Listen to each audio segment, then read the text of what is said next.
crowd is now moving forward toward the barrier. The police have been telling everybody they are going to shoot if we don't move back. People are moving forward with their hands in the air, holding flags with both hands in the air. It's a mixture of people on foot, as you can see, people on foot, and cowboys. Very hot, worldwide cataclysm. You doubt the system, appoint heads of state with wisdom. Not the bitch you campaign and had the most funds. Mercenary military back to bitch with guns.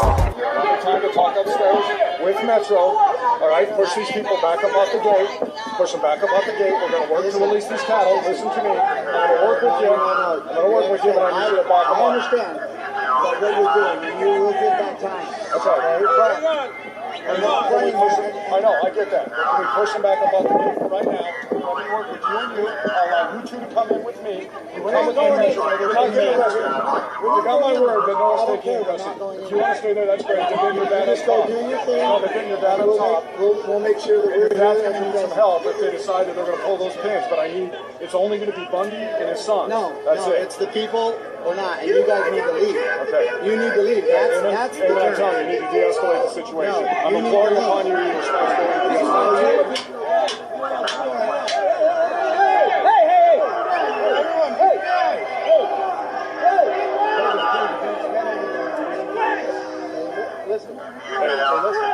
Listen. You are on Nevada State.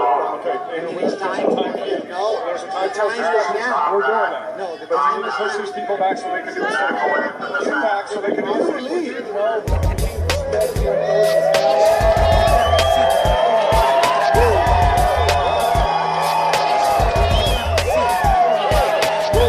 Fuck a government that only tell half the story. Watch the nightly news and yawn, cause that shit bore me. Had my TV up and sold that bitch for the dub. Started reading above my head up here, the light bulb. Bitch ain't stopping, shit from coming through our borders. Mortars, dirty bombs, 30 radicals playing Islam, avenging they bomb. Robin Hood style, Commandant Che, cash flow, West Side, the next way.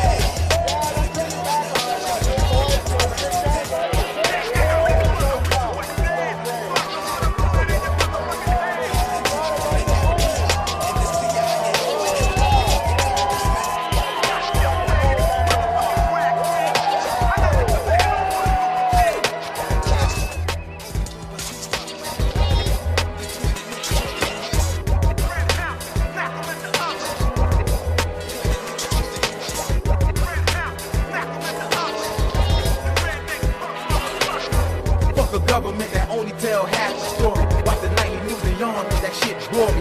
Had my TV up and sold that bitch for the dub. Started reading above my head up here, the light bulb. Right to indulge in anything organic. But damn it, weed grown all natural. Fuck the government that legalized that mixed potion. Alcoholic punk coast, boycott by some drunk bitch inject some shit in your face. Shit, I'm contemplating leaving this place. Morals mixed up, mixed drinks, in cups. Elected officials, suspects, and murder issues. Fuck a government that named buildings after races, like John Hoover in the capital of all places.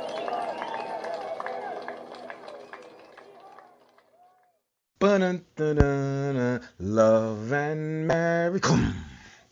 All right. We have the Bundys. We coming back to the Bundys. Flashback.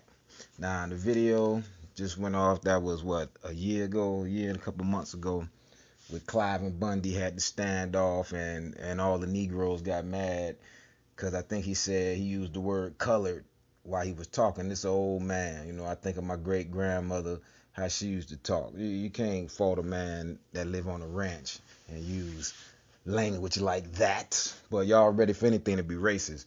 But I just don't see how y'all don't see and get that. I mean, it's 2 sides, 3, 4, 5 sides to every story. So you should just chill out instead of jumping on one side or the other. But then a lot of you Negroes run around and put your fist in the air, damn the man, and you claim you're a rebel. But these guys are real rebels. And see, I bet half of y'all don't know the backstory that these guys have been battling the government for decades. And I'm not saying who right and who wrong, but I will say I know how this government works. So on a scale of 1 to 10, I'll probably give them about a 7 and the government about a 4, because they lie so much, the government does. But anyway, if you can see that these guys have taken over a federal building in Oregon, and this federal building is called the Malheur National Wildlife Refuge. Now, there is a book out written by Roberts and Stratton called The Tyranny of Good Intentions, published in 2000 and updated and expanded and republished again in 2008. Once again, this book is by Roberts and Stratton, but they go over how the government has been dogging these ranchers out there for ages, just taking their land.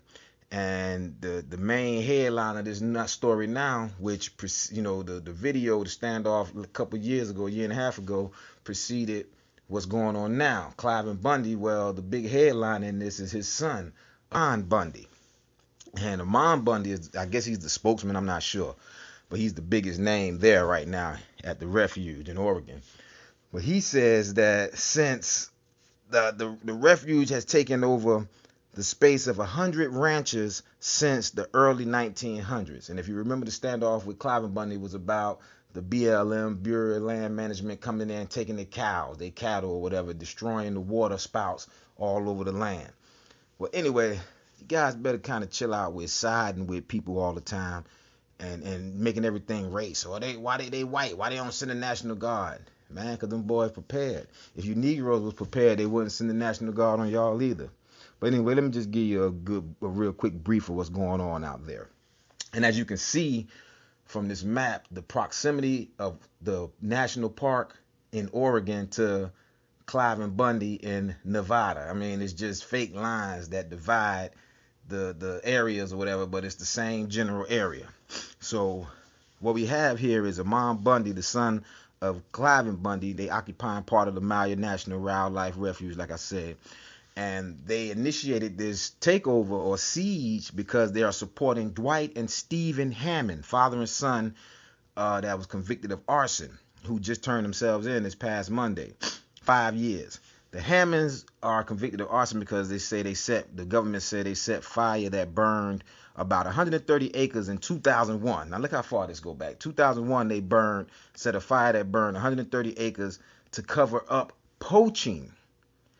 And they got 5 years for that. Now, the Hammonds say they set the fire to reduce the growth of invasive plants and to protect their property from wildfires. Now, if you have any sense, you know that you have to give your land a little space, because if you live out in the woods, the fire gonna come in and engulf everything. But if you cut a couple of acres down or burn them down, then the fire can't jump over to your proximity of land. That's just simple, man. So y'all need to chill out about taking sides. This is crazy. Now, the prosecutors and the witnesses say that the Hammonds illegally slaughtered a herd of deer on public land. Now, underline that or air quote public land, because if they are disputing land with the BLM as Clive and Bundy did, then who is to say what's public land? The government gonna say this is our public land, and the Hammonds gonna say no. So they doing their business on their land. I can see that happening, and the government swoop in and say, turn around, put your hands behind your back. So y'all better chill out. Now, the reason why I'm not siding with the Hammonds 100% is because I don't know. But I'm just going off of the evidence and the evidence of my life as what I've seen with this GOV period, you know. Well, the prosecutors say they have a witness that said the Hammonds illegally slaughtered a herd of deer on public land, and a teenage relative testified that Stephen Hammond gave him a box of matches and told him to start a blaze to destroy the evidence of the deer slaughter. And the fire took about 130 acres of public land out of public service for about 2 years. So that's where all this beef started now. You see these guys ride around on horses, and they dug in. So once again, you cats want to holler racist. You wake up in the morning and see the article and say, yeah, why they white? They were white. If they were black, they would have stormed the place. Well, that's once again, Negroes, get yourselves together. Because you run around here with 3 or 4, you got a pistol. Nigga, that ain't going to do nothing. But as you see in that video, that goddamn man standing at that gate looking like he tough. But everybody got guns, man. This is the great equalizer, bitch. Everybody gonna die out here today. And they backed away. So that's why the National Guard ain't storming the place, because they don't want to get slaughtered or be in no big gunfight. They don't know who out there. But see, you Negro want to go buy shoes and cars, and the government just take all that from you, or block off your neighborhood with the railroad tracks, and now you can't do nothing. You don't mobilize, and then the dude live down the street from you. You don't even like him, so he not gonna help you fight. So stop running around with this racist mess and do your due diligence and find out what's going on. These guys are like rebels to me. Like I said, I'm on their side a little more 7, probably 4 with the government, just because I know the government lie. And then Harry Reid, oh come on, Harry Reid out there talking about the man. Hell, that right there made me side with them. Harry Reid. His brother beat him up. He coming there with his eye all busted. He hollering about he fell off some exercise equipment. So man, do your homework and find out who is reporting what on the story before you throw your 2 cents in. W.b.u.d. channel Colossus.